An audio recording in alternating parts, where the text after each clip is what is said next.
I get a ton of questions about growing pole beans. If you haven't watched the video where I talk about how my family has been raising and seed saving this variety of Tar Heel green pole bean for over 100 years, then you're going to definitely want to catch that. So I wanted to answer some questions about pole beans and seed saving. So growing a pole bean is great because you get a lot more harvest for the same amount of space. So if you don't have a lot of gardening space and you want to be growing more in the space that you have, I highly recommend going with a pole bean variety. Now, I actually have quite a bit of space, so we live on a lot of acreage, but I still like to maximize the space that I'm using because the more I can grow in the smaller amount of space just means the less work on my part. So growing pole beans are great, and I even show you how to make this pole bean teepee. You can catch that in some of our earlier videos, and I'll make sure and link to that if you want to see how we actually go about constructing this at planting time. But if you're new to growing pole beans, one of the questions I get is, I've always done bush beans before. Is there anything I need to know about growing a pole bean, especially when it comes to harvesting, that may be a little bit different? So with your pole beans, because they'll grow 6, 7, 8 feet tall if they've got the structure to climb up them, the blossoms will begin to form and they'll begin to produce the beans at the bottom and the base of the plant weeks before you will actually get a harvest from the top of the plant. And so that's one of the reasons it's so prolific, because you're going to get a harvest starting down low early on, and then those blossoms, as it continues to grow and to climb, it's going to produce more and more blossoms that will then become your bean. Another question that I get asked often about beans is, you're getting a lot of flowers setting, but those flowers, those blossoms are not actually turning into beans. What's going on? Usually that means that it's just simply too hot right now. Beans are self-pollinating. So inside the blossom is both the female and male part of the plant. So they have the capability to pollinate themselves before that blossom even opens up and then forms into a bean.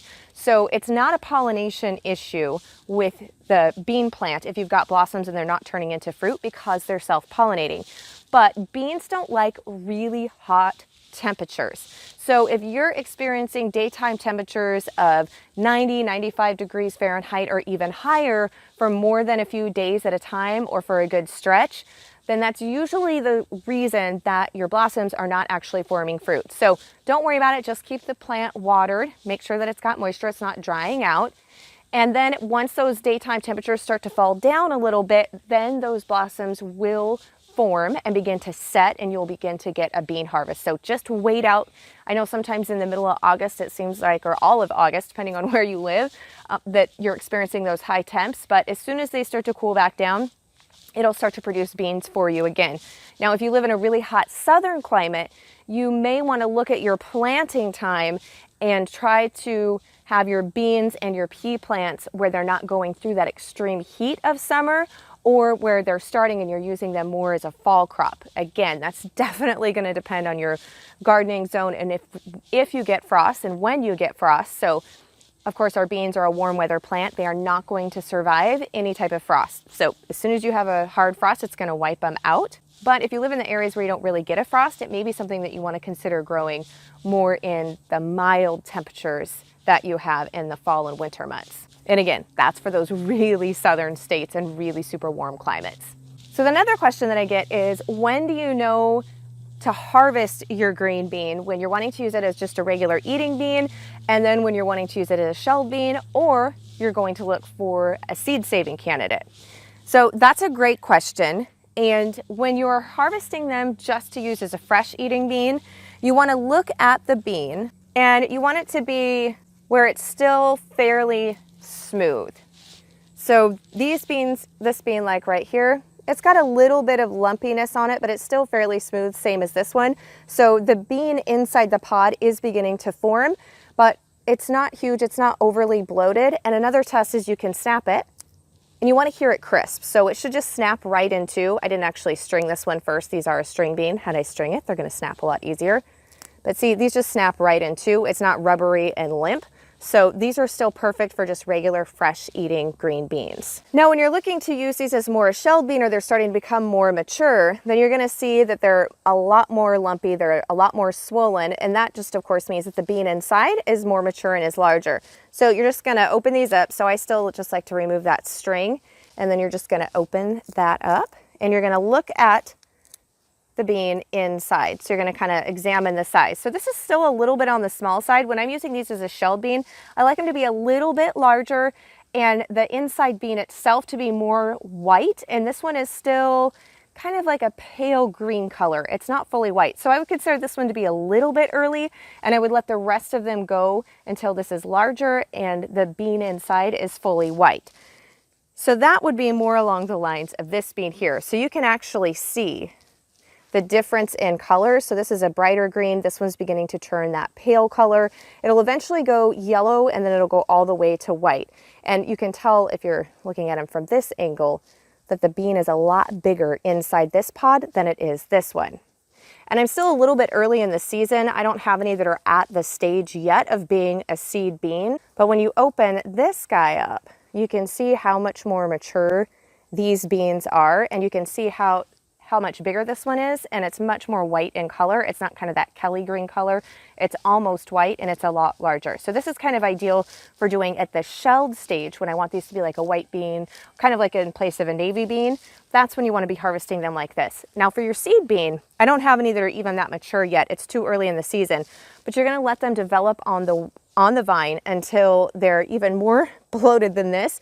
And the outside here part of the bean, this is kind of like just a pale green. You're going to let it, like I said, it's going to turn yellow, and then you actually want it to turn all the way white. And you can even let it, as long as you don't have too much moisture coming in. So depending on the time of year, it's not turning fall and you're getting a lot of those heavy soaking, drenching rains or rains for days. If you can, let it shrivel up and actually dry on the vine. And that is ideal for your seed saving stage. And as we get closer to that stage, I will make sure and film you guys a video so you can actually see what it looks like. So I hope that this answered some of your questions on how to use and know where things are at with your green beans. Now, if you didn't watch the video where I shared my family's story and how we've been seed saving and growing this particular strain of beans in my family for over 100 years, 5 generations, I'll make sure and link to that below so you can go and catch that.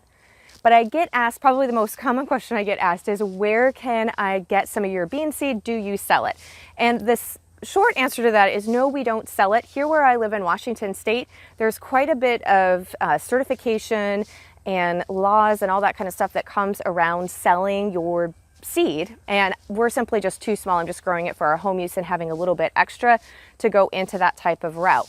But the way that you can get some of my bean seed is if you are a member of the Pioneering Today Academy, which I'll pop a link in below and you can check it out. We're not open all the time for new members, so if you happen to land on the page when we're not open for enrollment, just go ahead and put your name and email in, and you'll go on the notify list for the next time that we are open for new members. But you'll be able to check out what the Academy is and everything that it offers. But for members in the springtime, any current member of the Pioneering Today Academy, I send out, as long as supplies last, bonus for free beginning packets or starter seed packets of this seed to anybody who's a member of the Pioneering Today Academy.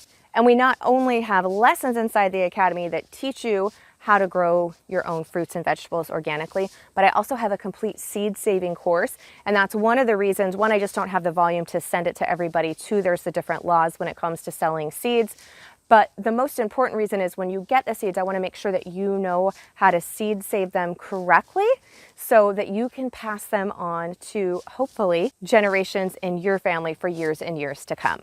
If you want more information on growing your own fruits and vegetables, make sure that 1, you're subscribed to this channel, and 2, that you get registered for the Organic Gardening Workshop. We're going to be covering every aspect of organically and naturally growing your own fruits and vegetables at home, including ways to save time and increase your yield. So you can register for that totally free. You want to make sure you're on that early bird wait list. We've got some exclusive, amazing things coming for people who are registered early at organicgardeningworkshop.com.